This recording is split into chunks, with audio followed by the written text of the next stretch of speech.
Kamusta mga boss? Welcome sa aking munting channel na kung saan may kantahan at kwentuhan, ang Kanta Kwento. Naku mga kakwento, baka may mga fans ng ibang family band na iiyak na naman sa bagong cover ng Mission Souls. Baka di nila matanggap ito.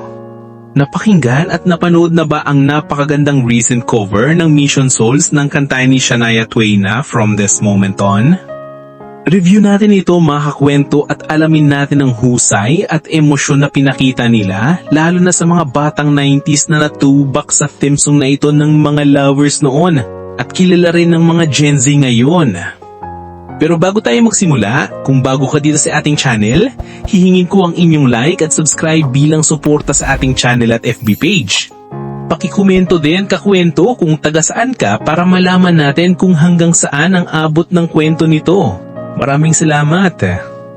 Ang kanta na From This Moment On ay isang country pop na nagustuhan ng mga kritiko.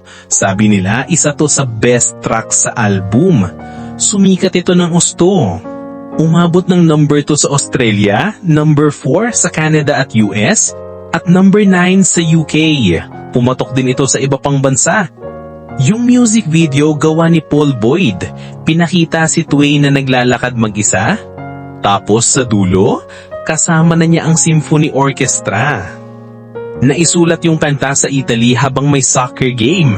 Originally, gusto sanang ibigay ni Twain kay Celine Dion, pero napagdesisyonan nila ng asawa niya na itira na lang para sa sarili niya.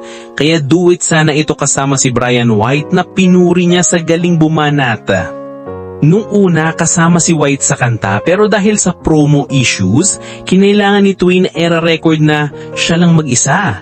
Nirelease to para sa pang-apat na single sa album na Come On Over noong 1998 at sumikat dahil sa magandang melody at power ballad na dating.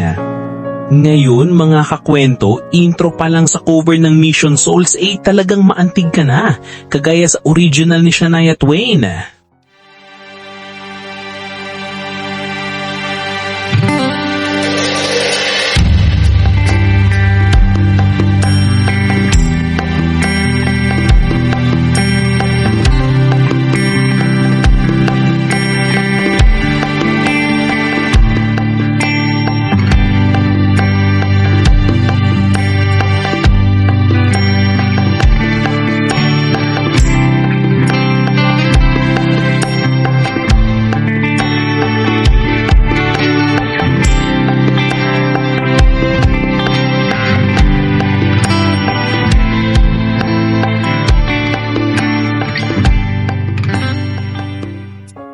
Tapos yung pasok ng vocals ng mag-inang Sheena at Stacy, sobrang nakakaantig. Ito ang gusto ko sa Mission Souls. Pag rock, sobrang rock. Pag senti naman, naku, napaka-senti talaga. From this moment, I have been blessed. I live only. I'd give my hand to you with all my heart. I can't wait to live my life with you. I can't wait to start. You and I will never be apart. My dreams came true because of you. At syempre mga kakwento, grabe at buong mundo na naman ang mapapahanga sa pagbabanat ni Neisha sa gitara, sabay sa emosyon ng kanta. Malamang dudumugin ito ng mga reactions ng mga foreign vlogger.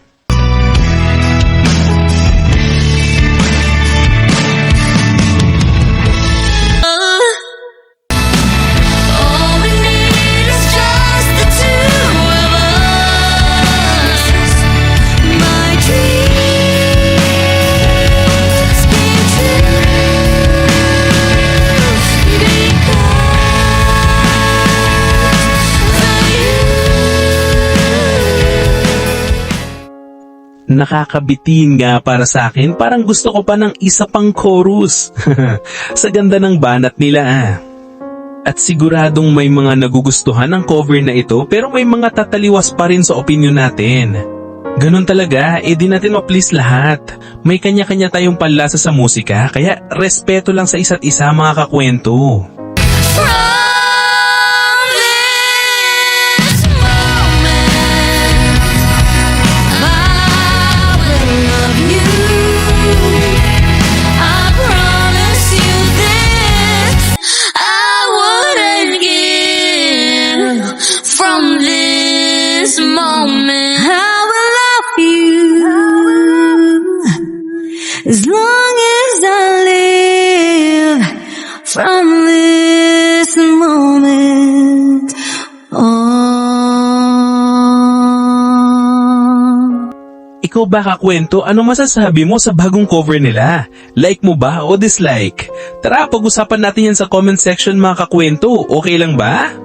At muli kung bago ka dito sa ating channel, hihingin ko muna ang inyong like at subscribe bilang suporta sa ating channel at FB page. Tapos pakikomento na rin kakwento kung taga saan ka para malaman natin kung hanggang saan umabot ang kwento nito. Maraming salamat. At sana mga kakwento ay mag-join kayo sa ating membership.